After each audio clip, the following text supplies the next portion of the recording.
Assalamualaikum warahmatullahi wabarakatuh. Salam sejahtera untuk para audien yang budiman.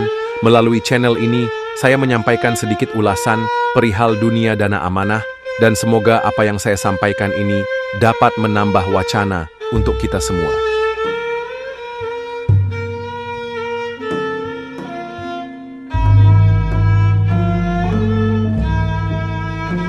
Sehubungan dengan semakin maraknya komunitas atau paguyuban yang mengklaim akan mencairkan dana amanah, atau mereka-mereka yang melakukan upaya pencairan atau kepengurusan kolateral dana amanah dinasti Kerajaan Nusantara. Sebaiknya kita berhati-hati dalam mencermati masalah aset ini, jangan sampai kita menjadi korban ataupun dirugikan karena kurang mengerti atau memahaminya. Sedikit saya mau cerita perkembangan hal itu, atau sekedar menambah wacana tentang opini tersebut, bahwa sebenarnya masalah harta amanah atau yang lebih sering disebut sebagai dana amanah, ada beberapa hal yang akan saya sampaikan, yaitu pertama, hal pada diri kita. Yang paling utama adalah mempersiapkan diri kita menjadi penerus. Dengan banyak ibadah, terutama jadikan diri kita ini ahli zikir, ahli wirid, supaya kita mempunyai mental yang jujur, berani, dan tanggung jawab. Ini yang seringkali dituntut oleh para eyang penjaga, karena tanpa hal tersebut, kita pasti akan dimakan oleh harta itu. Bukannya kita bisa memakan atau memanfaatkannya, itu ucapan Romo Bung Karno secara spiritual saat menasehati saya. Jadikan diri kita contoh di lingkungan kita, apalagi kalau kita sudah berkeluarga. Mulailah dari keluarga kita sendiri, jaga diri, jaga tingkah laku dan perbuatan kita, supaya kita menjadi orang-orang yang mulia. Jangan kalah dengan barang mulia itu.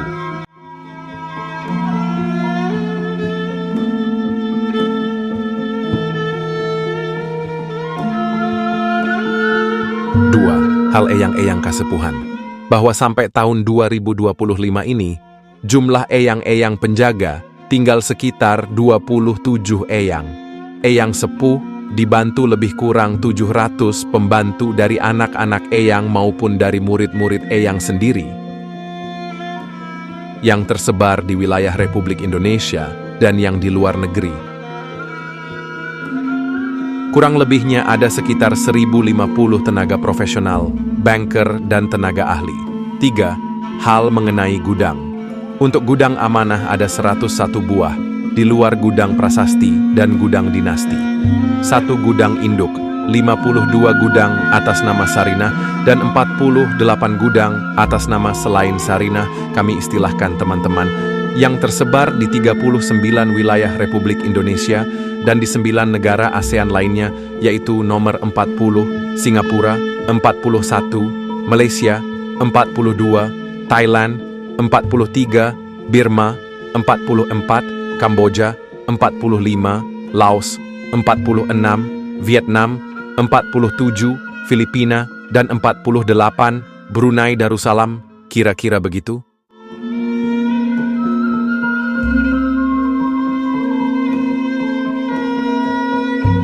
4. Hal mengenai pencairan. Bahwa kita sudah sekuat tenaga sejak tahun 2020 silam melobi birokrat untuk bekerja sama, akan tetapi sampai tahun ini hanya bisa gigit jari. Pada 22 Mei 2024, kami memberi beberapa contoh dolar Amerika Serikat cetakan dari tahun 2021 sampai dengan tahun 2022 kepada Gubernur Bank Indonesia.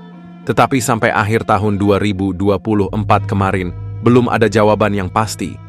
Mohon maaf, kami harus bekerja sendiri, dan tidak berarti kami nantinya tidak mau membantu.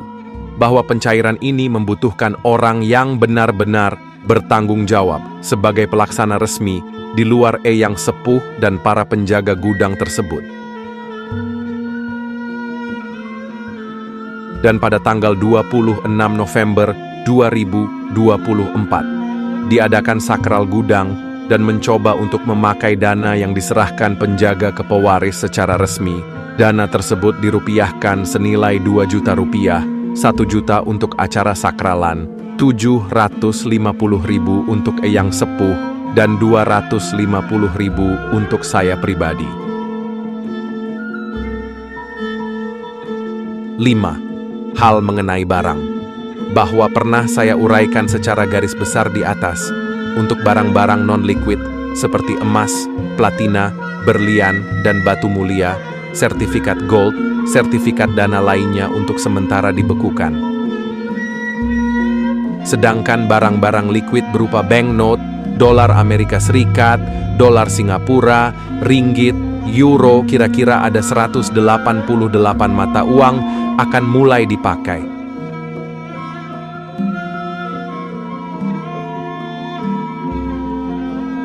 Rencananya bulan Juni tahun ini akan dipakai dan disetorkan ke 5 bank, 5 juta dolar Amerika Serikat, 5 juta dolar Singapura, 5 juta ringgit dan 5 juta euro, dan mudah-mudahan nantinya berjalan dengan lancar.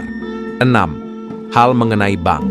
Untuk mengantisipasi kelancaran dana banknot yang terdapat 188 jenis mata uang, maka para eyang meminta saya untuk mempelajari dunia perbankan, utamanya adalah Bank Senturi atau Bank Mutiara.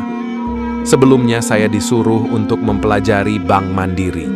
Para eyang meminta kemungkinan untuk membeli Bank Mutiara tersebut minimal sebesar 6,7 triliun rupiah sebelumnya, rencananya untuk Bank Mandiri sebesar 60 triliun rupiah untuk dijadikan bank sementara. Dan sampai sekarang saya harus menunggu audit dari Bank Indonesia, dan kata beliaunya bulan Juni ini, lepas dari permasalahan yang terjadi di Bank Mutiara tersebut, mudah-mudahan saja tidak ada kendala. Perlu diketahui bahwasanya mata uang yang ada 188 tersebut adalah rata-rata cetakan dari tahun 2002 sampai dengan tahun 2006. Kecuali untuk dolar Amerika, dari tahun 1933 sampai dengan 2006, sedang mata uang rupiah sendiri tahun 1947. Untuk dolar Amerika yang dari tahun 1933 sampai dengan tahun 1968, kami sudah dapat teguran jikalau tidak secepatnya ditukar, maka pada 2025 ke depan akan dipotong 10% dari nominalnya. Sedangkan untuk uang rupiah dari tahun 1947 sampai dengan tahun 1972 akan dipotong tinggal separuhnya. 7. Hal lainnya. Wilayah kerja amanah ada 9 wilayah, yaitu sebagai berikut: RI 1, ASEAN, RI 2, Amerika Serikat dan negara sekitarnya, RI 3, Jepang, RI 4, Cina, RI 5, Rusia, RI 6, Jerman, RI 7, Prancis, RI 8, Inggris, dan RI 9, Arab Saudi, atau sejumlah 6 negara-negara anggota PBB, yang sekarang kira-kira ada 192 negara. Bila mana Anda mau membantu, maka siapkan diri Anda dan mental Anda. Terlepas dari negara-negara atau birokrat-birokrat suatu negara yang ingin menjarah harta amanah,